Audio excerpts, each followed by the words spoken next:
Good morning, good afternoon, and good evening, wherever you are watching us from.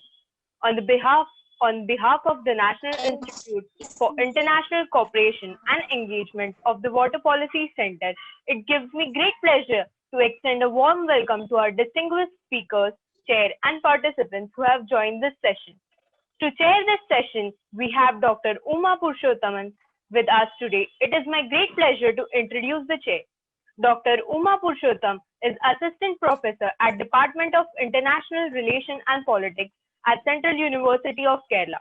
She was earlier a research fellow at Observer Research Foundation, New Delhi.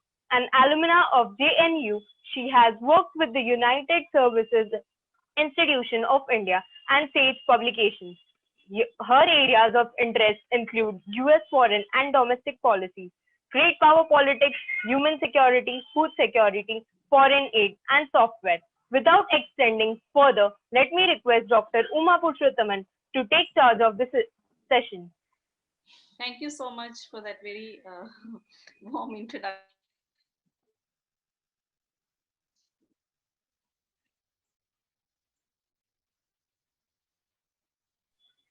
Ma'am, you are mute. We can't hear you. Sorry. Thank you so much for that warm introduction. We are going to, this session is going to look at something which is, I think, weighing on everyone's minds these days, how or if the pandemic has actually upended the teaching learning process or the education system as we know it. And it is, for me, something which is of great personal interest because as an educator, as a researcher, and as a mother of a 6-year-old child, so this is something which resonates with me a lot. So without further ado, let me introduce the first speaker to you. Professor Lipi Ghosh. She is a very well-known scholar who's written several books and several articles, particularly on Southeast Asia. She is with the University of Calcutta. Professor Ghosh will be speaking on, she'll be speaking on the new normal in post-pandemic India. So basically what the new normal means for education in India and how it has changed the education, the process of teaching learning in India, I suppose. So Professor Ghosh, over to you, ma'am.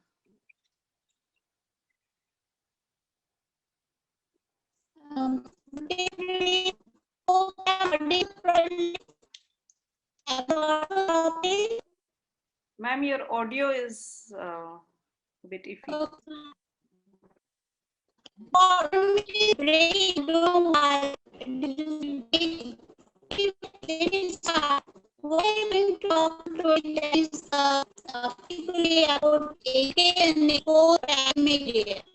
And when starting with 21st century, we used to say that 21st century is the one century of teaching, 21st century is the century of learning, 21st century is the century of knowledge and skills.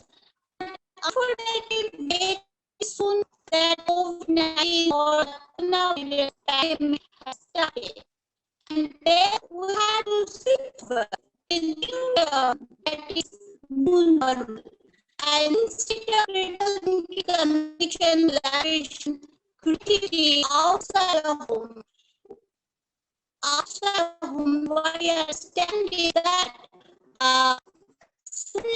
see that we show a very unique vision, and that is the vision of new normal. Education not only the unfair people situation which previously now has become normal. In this whole world, including India, is to understand different kinds of education sector. All universities places are closed due to national lockdown and process research activities have been badly stopped. Revamp of educational institutions after lockdown certainly requires some special consideration made. So not just higher education but also school education, etc.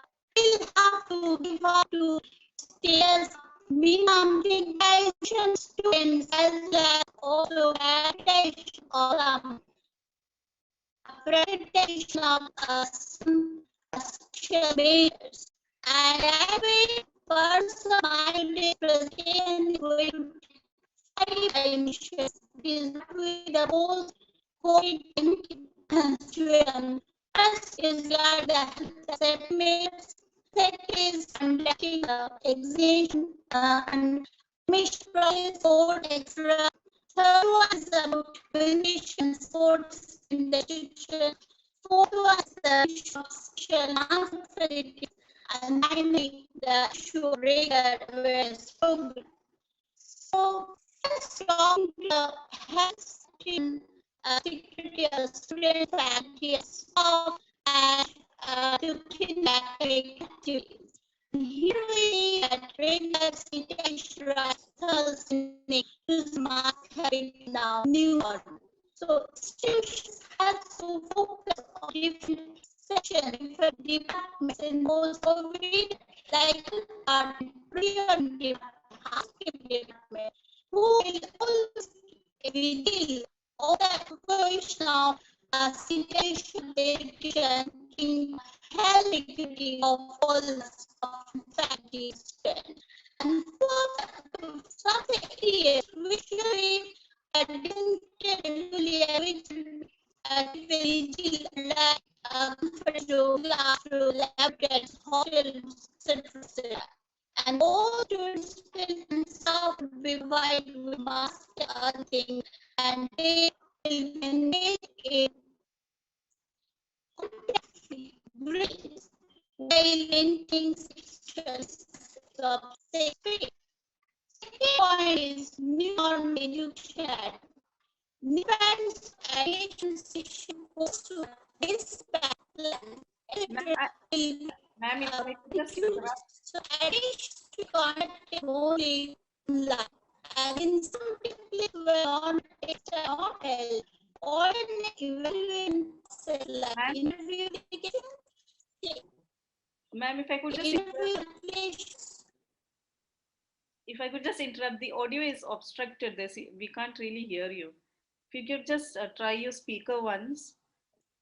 See, is it better now? No, ma'am. I think there is some static coming in. Your voice is coming clear to me. We can see you, but the audio is not. But my Wi-Fi is working well. There is no obstruction in the highest speed.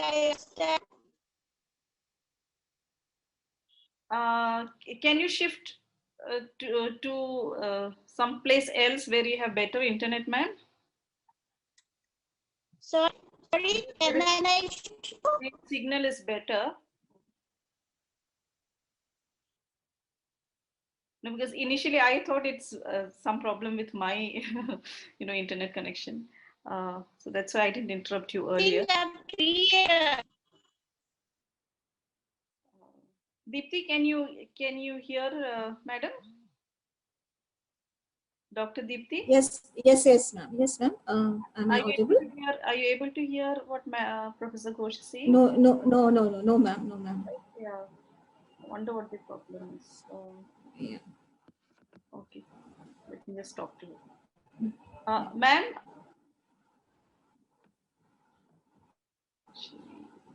Just wait. No, see, I think she's rejoining from different. Okay, yeah, because I couldn't hear anything. Initially, I thought. Yeah. On my end. Yeah, absolutely. I thought it's from my end. No.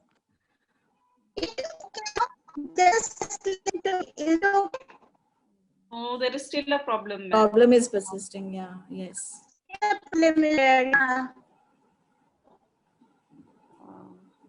If everyone knows the audio, I think I will give that a little. It's actually a network issue. I think if you shift place. Or should I ask ma'am to speak a little later? So then by then maybe if the internet connection comes back. I'm not anything. It's up to you. Okay, ma'am, you continue. Maybe at some point the internet will come back.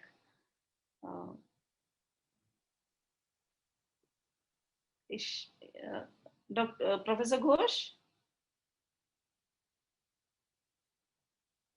Trying to connect. She's again trying to connect. Okay. Yeah, she is having some genuine network issue. Yeah, that's what I could understand.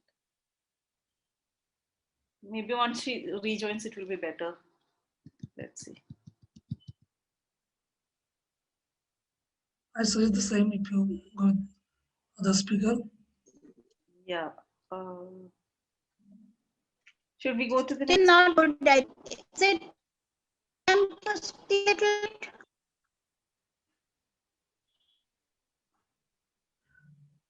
Can you speak? Do you hear me? Ma'am, your video is very clear. It's just that the audio, there seems to be some problem. Even if it's the video, is it okay? Uh,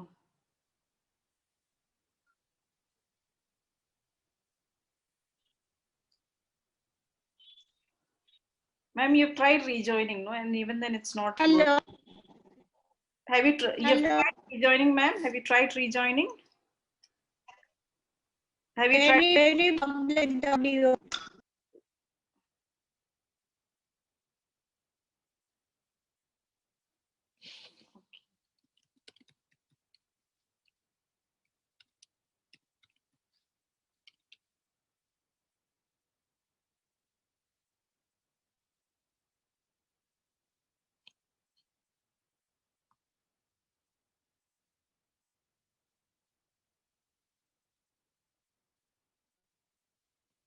Ma'am, can you speak a little later? Maybe then your signal will come back. If you're around, ma'am.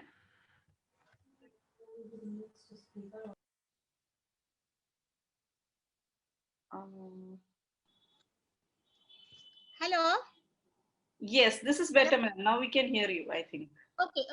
So let me continue. So I was drawing with the second point that how will be the new education pattern.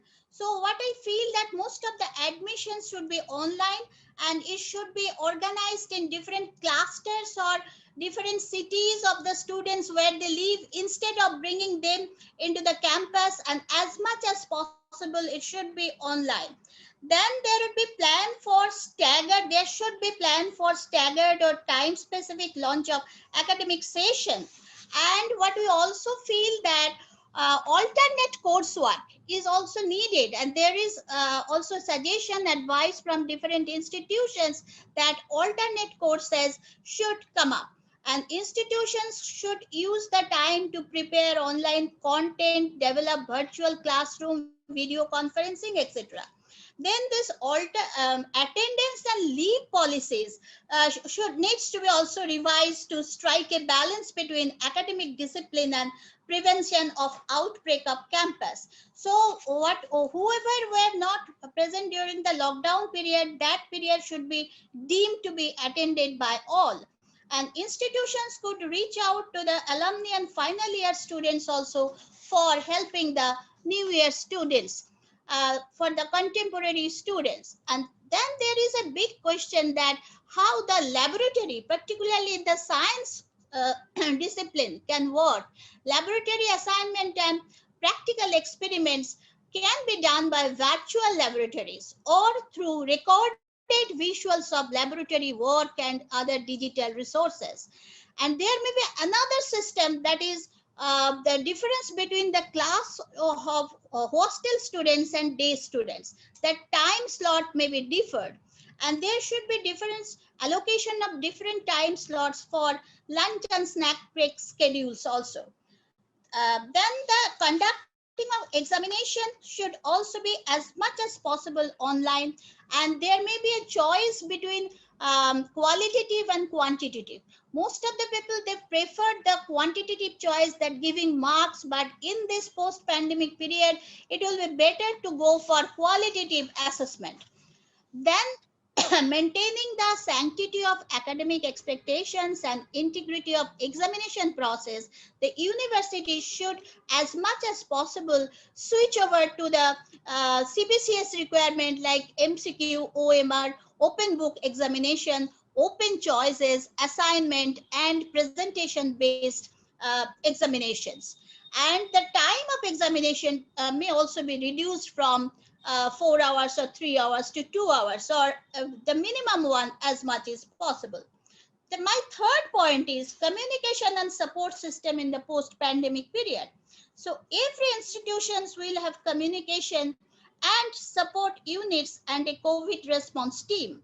And that way safety, sanitation schedules and hygiene protocols will be maintained by those team.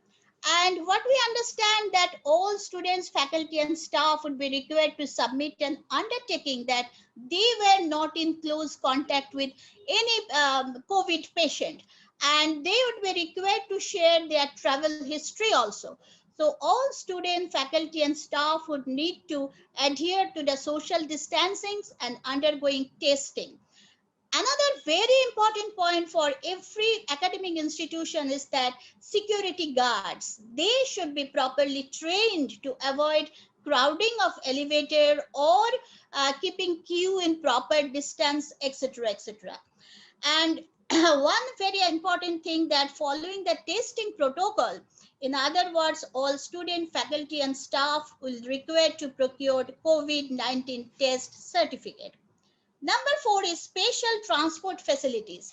It may not seem to be very viable for all the institutions, but as much as possible, at least the institutions of higher studies, they can provide, or even institutions at the city level, they can provide some special transport facilities for the students, because public transport system may not be always very safe for the students. And finally, what we see that is there should be always a regular awareness campaign.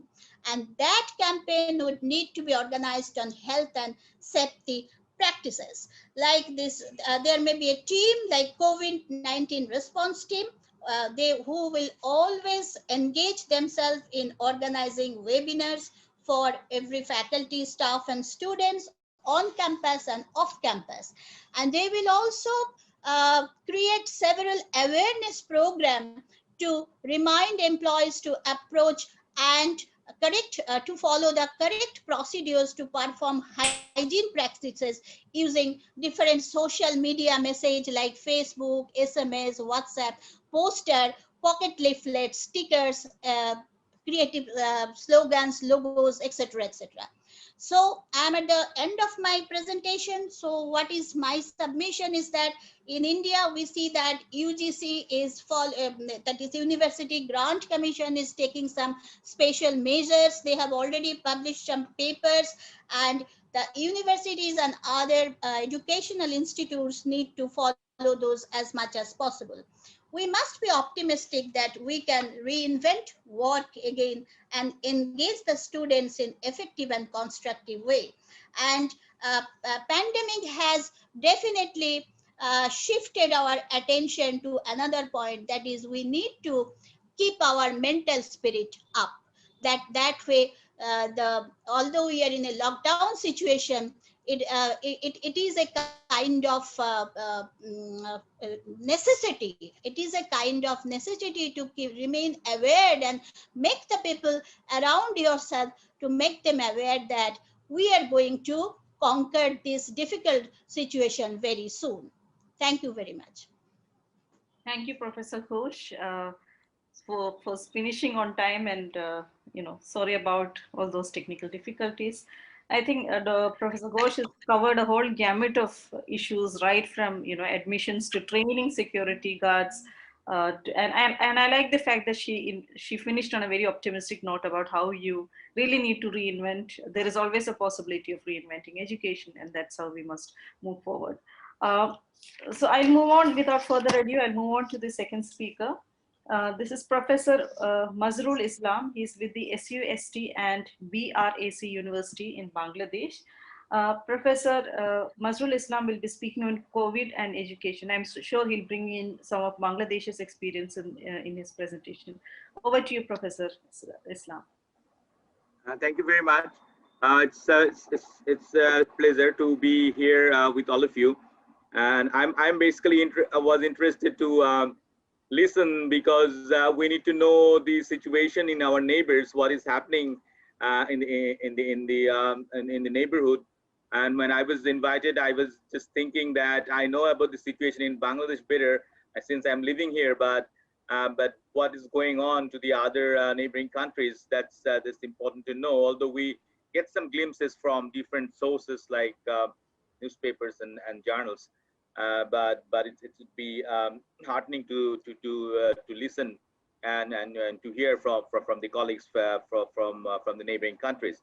So thank you very much for inviting me, and I will just give a little scenario of what is happening in Bangladesh in both in the primary, secondary, and tertiary education in Bangladesh.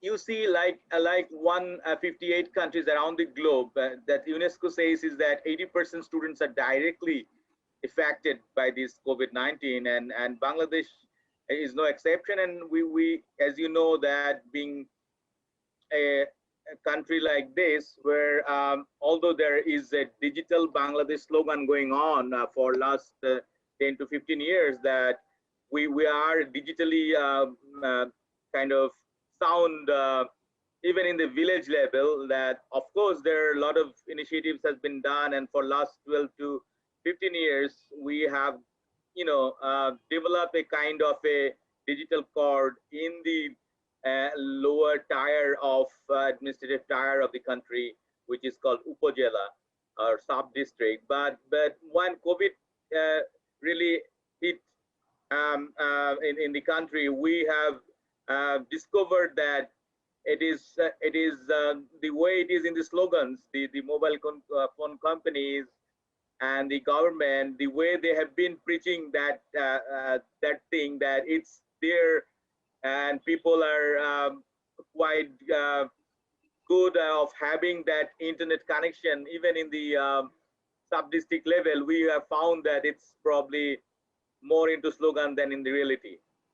Because when we started to conduct those online classes at some point during June to July, we have found that there are a lot of obstacles coming up from different parts of the country, and students are basically, strictly speaking, unable to continue with the classes. And they tried. We have seen they have tried in many ways. They went up to the roof of their homes. They go to the riverside with the paddy field and lift their mobile phones up in the sky to get connected in the classroom, but ultimately they could not make it. For that reason, in the tertiary level, in the university, we have seen that online classroom has been more in a theoretical level in the rather than in a practical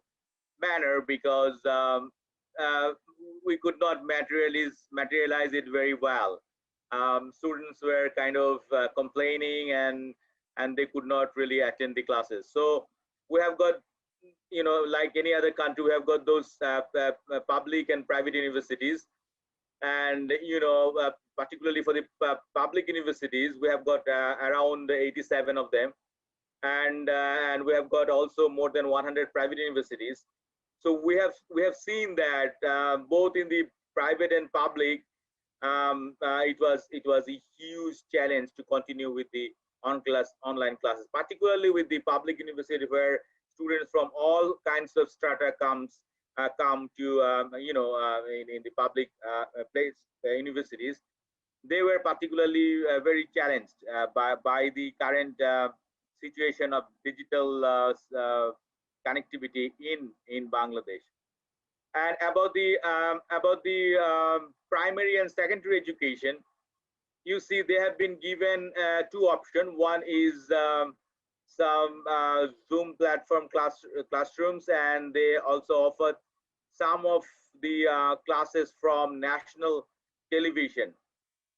So, but you see what that through national television, they were not being able to carry forward the entire agenda of education, since there were some limited hours, and there it is not really possible from class 1 to class 10 to continue their all kinds of classroom activities through television. So that was just the initiative, but that could not that could not really supplement the need for their classes alternatively. And about the Zoom classes, the kids are like, they're not at all used to it. They were using their parents' IDs, and they were having their some English medium schools did it a little better, but for the all mainstream Bangla medium school, which is the main national curriculum schools in Bangladesh, they could not make it very well. So it's about 7 months that their educational life has been jeopardized in many ways. And furthermore, the it's not the just classroom activity that students will teach, and this the teachers will give lectures and students will just receive that. It's about that it's more than that. The social life of a student, the interaction with the friends and peer groups, and the school culture, that has been totally missed. For of course that there is a genuine reason that they cannot go offline, but online cannot supplement it very well. And we have tried it in many ways, but there are so many challenges to supplement that very well. So what is the bottom line?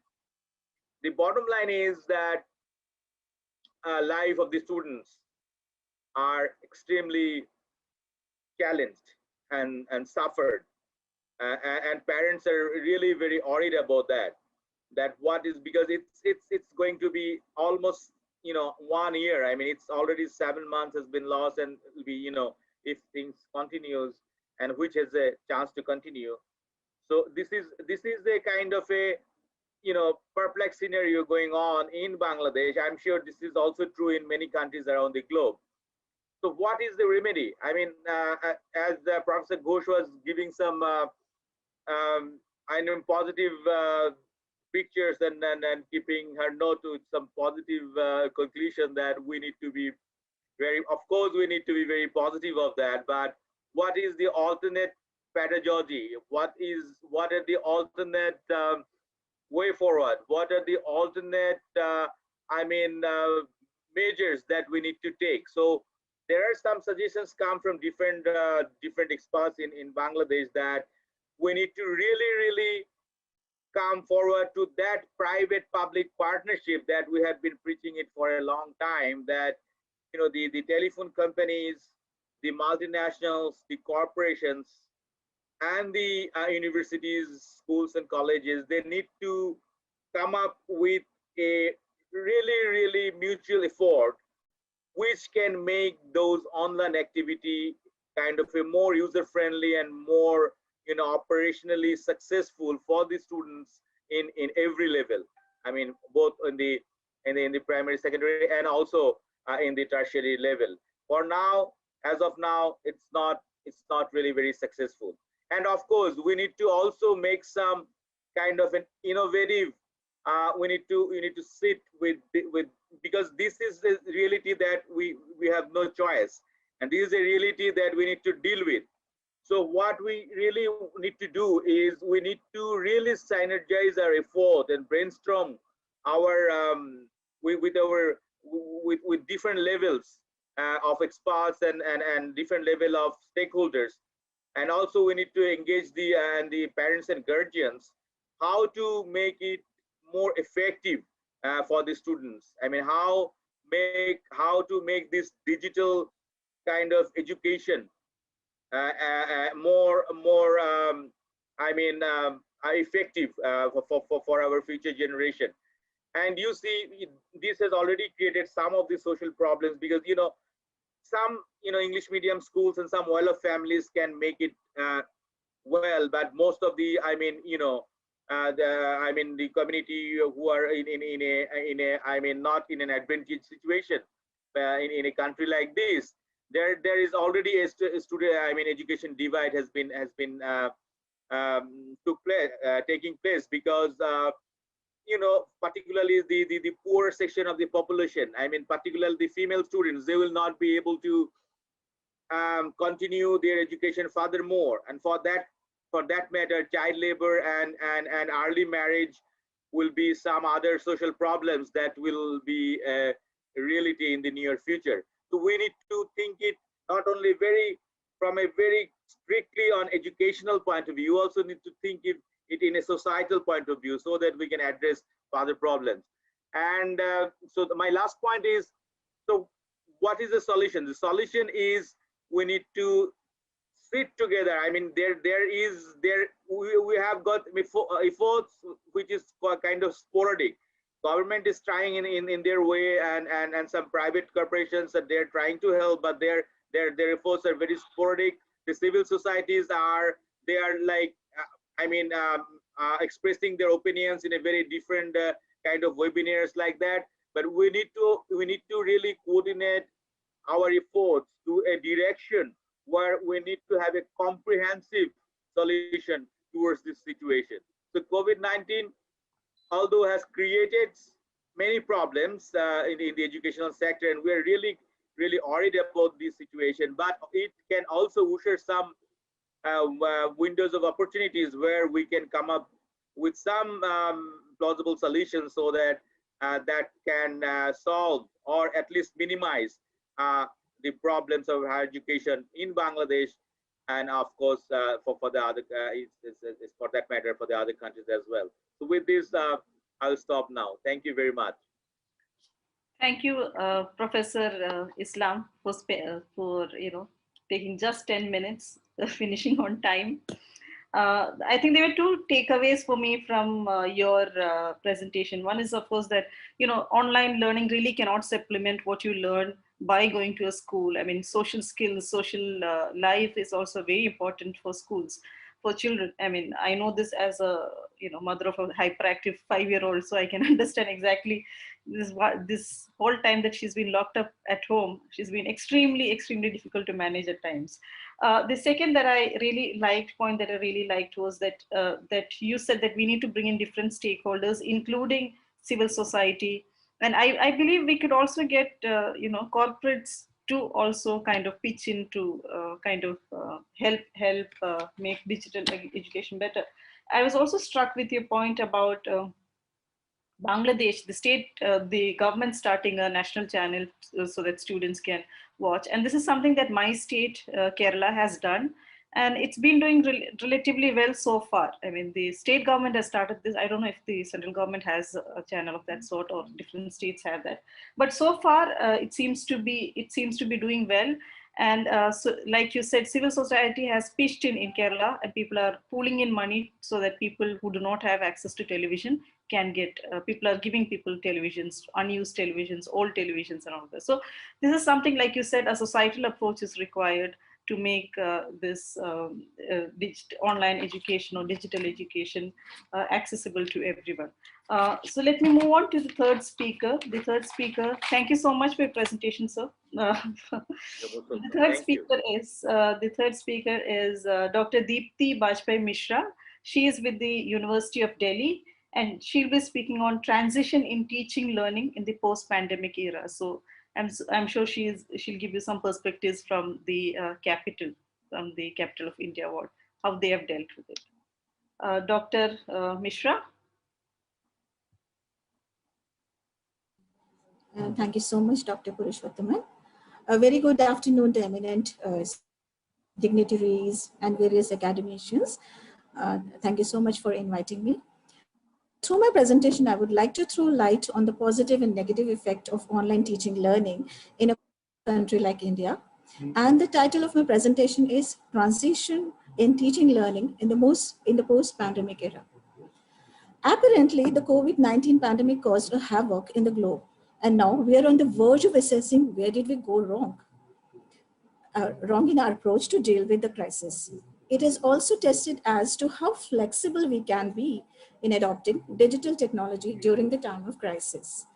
Internationally, the majority of students had to pack their bags and go back to their respective countries from different countries of Europe, Australia, and American subcontinents. These countries are remarkably dependent on the movement of students. India is such country where large number of students go abroad for higher studies. A lot of parents will sidestep from sending their wards to these countries for higher education due to increased risk from the pandemic. The students will take at least a gap of 2 years or maybe more till the time pandemic is entirely under control around the globe. It has given a significant setback to the world-renowned universities. The unexpected shift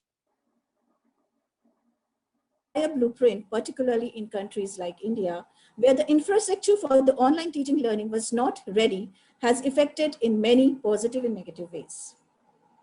The COVID-19 pandemic has compelled educators and students alike, irrespective of their readiness for this new paradigm, to turn to digital mode.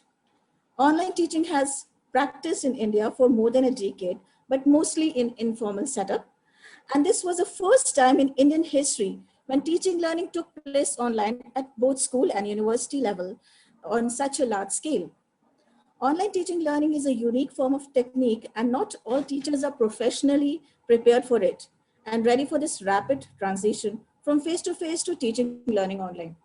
Thus, most academic lectures are being conducted on video platforms like Zoom and Google Meet, which may not be real online learning in the absence of a specifically built online platform for the purpose.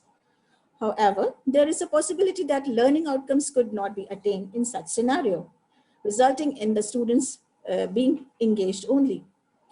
Additionally, because of the digital divide, there is a part of many developing nations, including India, we may leave a large proportion of the student population untouched. Online learning could be sluggish as it is creating a new set of passive learners who are not attentive, which can be a new challenge for teachers. Apart from these unfavorable challenges, there are positive changes happening. While going virtual, some of these I'll be discussing. The upsurge in blended learning. University and colleges will transit to a mixed learning model that will encompass both face-to-face and online education. This will require all teachers to become more educated about this technology and go through some training to get the level required. New ways of implementing and assessing learning outcomes will need to be implemented, opening up enormous potential for significant curriculum and pedagogical change. Active participation of LMS, that is Learning Management System. The companies that have developed and strengthened learning management system for use of universities and colleges, a great opportunity will open. This has the potential to grow at a rapid pace. But all institutions will have to be priced at use. Improvement for materials for learning. Universities and colleges have an excellent opportunity to start improving the quality of the learning material that is used in the teaching and learning process, because blended learning will be the new learning format. There will be a push to find new ways of designing and delivering quality content, primarily because learning management systems are used. Stepping up of collaborative work. This teaching community had been isolated to a large extent, and more so in countries like India. Collective learning and teaching have a new chance to take a new form and be monetized. Online courses can be delivered by faculty members, teachers, even to students from competing institutions. There may also be collaboration among faculty teachers across the nation to benefit from each other. Finally, a massive increase in teleconferencing opportunities is expected, which can also have a negative impact on travel. A growing number of academic meetings, workshops, and conferences will migrate online. We're experiencing one. A business model, there is a chance that new form of an online conference platform will arise. After all this, there is one certainty that we can emphasize, and that is going to change how higher education will operate globally in India. India is not just going through a reform in a higher education sector, but now it will go through a significant transformation in general. Teachers as well as students learn how to operate digital platforms quickly according to the need of the hour. reflected that at the time of crisis, we are open and flexible to the novel methods. Must not stop, come what may. Online educational pedagogy is an essential connection between the content of the classes, the instructor technology and the content takers technology. Technology democratization is a real concern, including internet connectivity, online system affordability, computer availability, software educational tools, online assessment tools, etc. But it's a reality that technology-based education is more straightforward and doesn't allow gender or competence partiality. In the coming years, the use of technology for teaching and learning or recruitment will result in a new era wherein students would have the best faculties available to them all over the world. The quality of education the quality of education will be measured not only by the quality of the faculty, but also by the quality of the IT technology and by the orientation of the faculty as essential criteria of digital teaching technologies. Lastly, we need to keep a few points in mind. A virtual classroom is very different from a physical one, and students tend to lose attention quickly if the class is not engaging enough. Most teachers run presentations or indulge in monologues, which make grave mistakes as that they tend to wear the student out. Teachers should instead adopt a flipped classroom approach to increase student engagement and active learning. In a flipped classroom, students watch online lectures and collaborate in online discussions.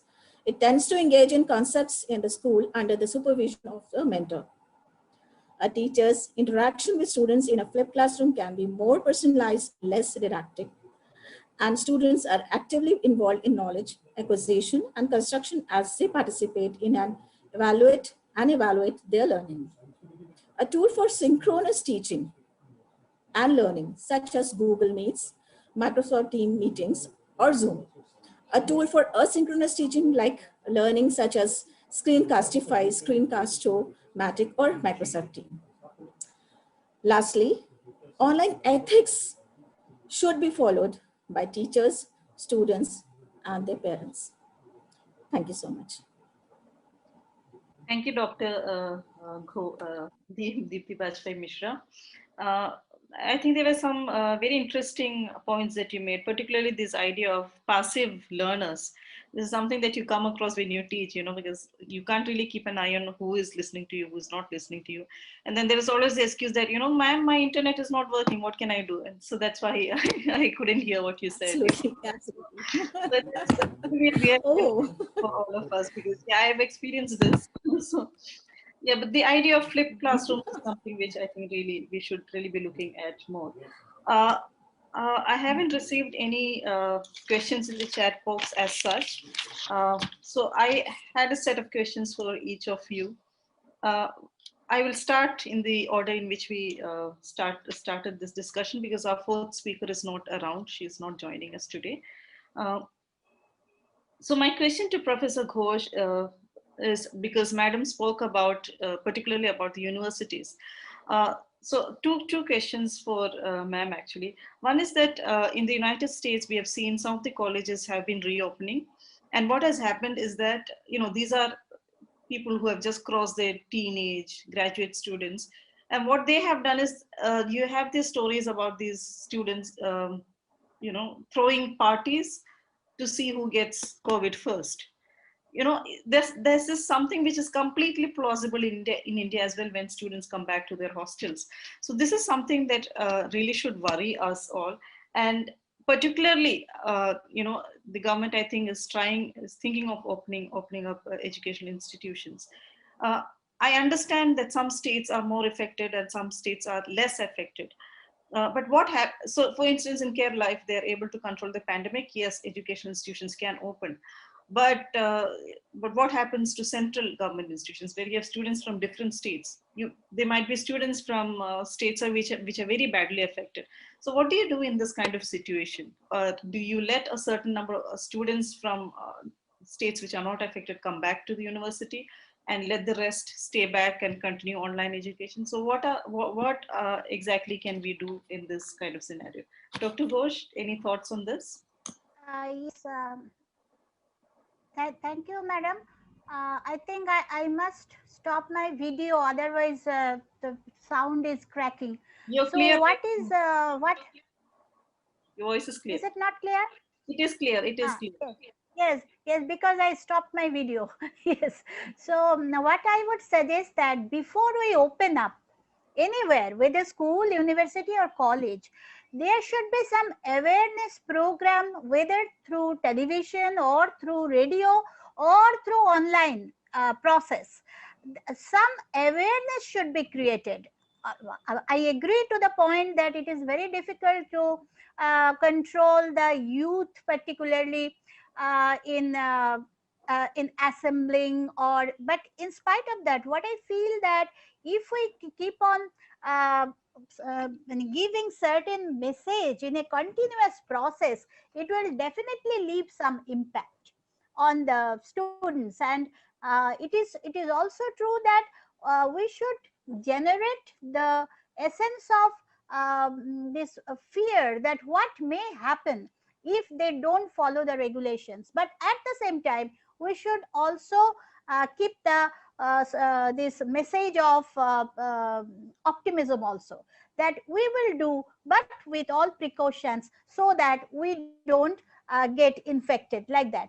And for that, it is necessary that for the university level, for the government level, and the parents also at family level, they will teach them, they will make them aware that what may happen and may not happen.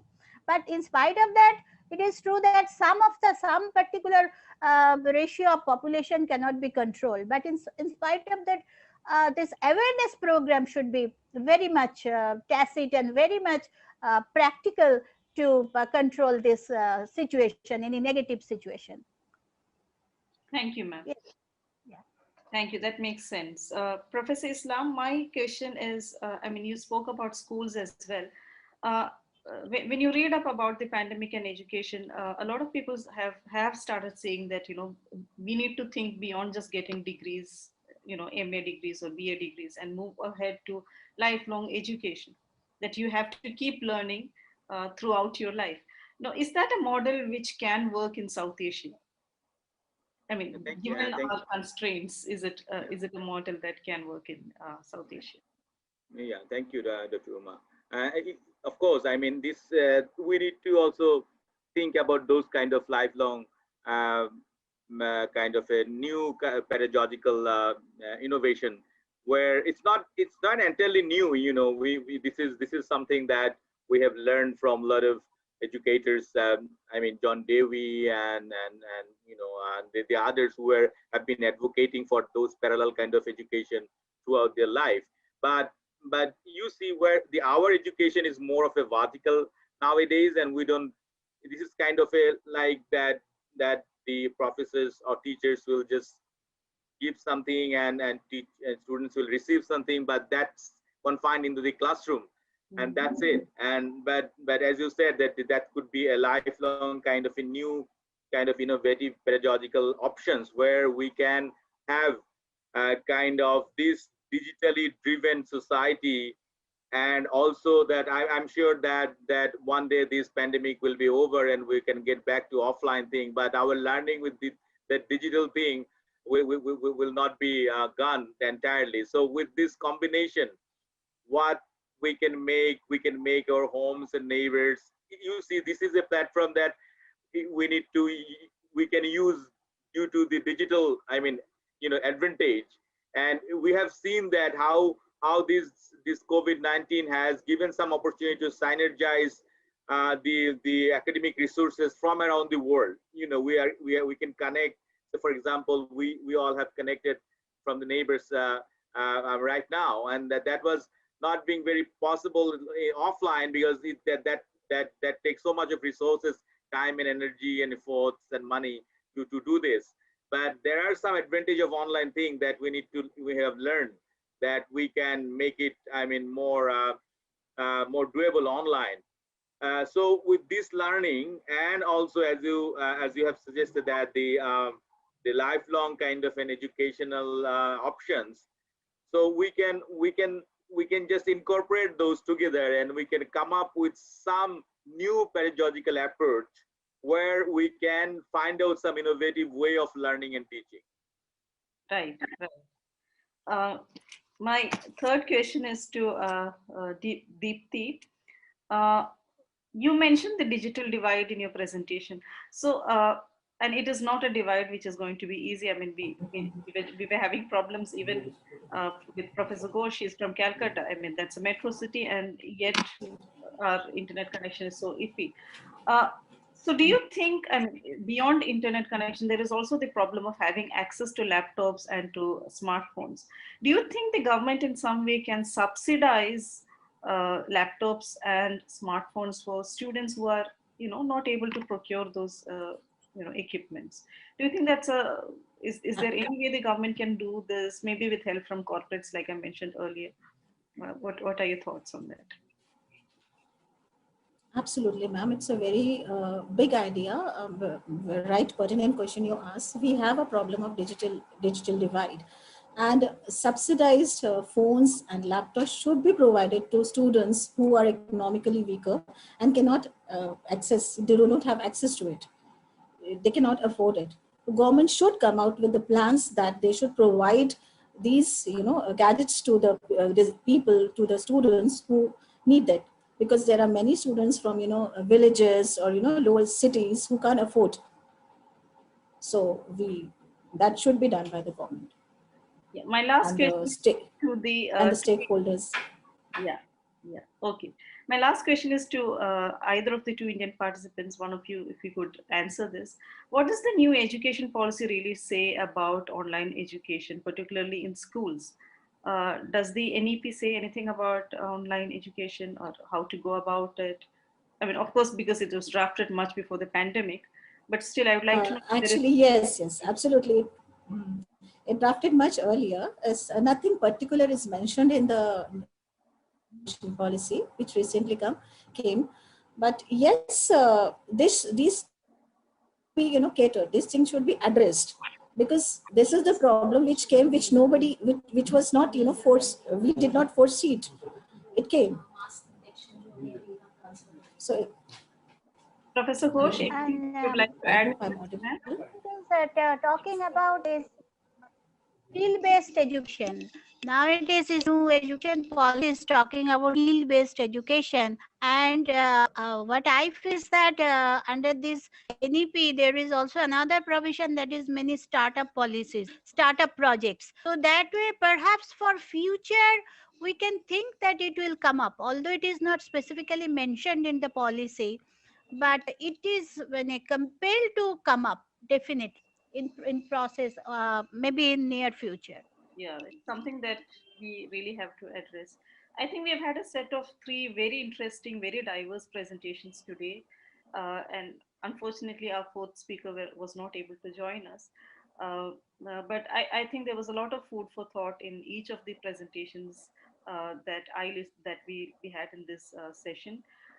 Let me, on behalf of NEES and WPC, thank all of the speakers today for the excellent presentations. We have learned a lot, and there's a lot of food for thought that we've all got. And let me wind up here. And thank you, NEES and WPC, for organizing this mega webinar in a sense. Thank you so much. Thank you, speakers. We really appreciate you taking time out to speak to us. Thank you. Thanks to chairperson also. Yeah, thank you very much. You did it very well as chair. I mean, you did a real good job. Thank you. Thank you. Thank you. Surabhi?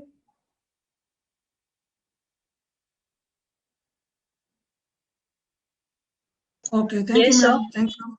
Yes, winding. Vote of thanks. Yes, okay. Distinguished speakers, ladies and gentlemen, as we come to the end of this session, it's my great honor to propose a vote of thanks on behalf of NIICE and WPC. I would like to express our gratitude and sincere thanks to Dr. Uma Purushothaman for accepting our request to chair the session. Our sincere thanks goes to all the speakers for, for delivering such a comprehensive and insightful presentation. We are honored to have all the speakers with us here today. We would like to acknowledge our gratitude to our friends from diplomatic community, experts, academia, media, and different organizations. Last but not the least, I must mention our deep sense of appreciation for our audience who participated in the webinar and those who are watching us live. We are truly honored to have you all with us this morning and hope to stay connected with you in future as well. I request all of you kindly join us for the next session. Thank you.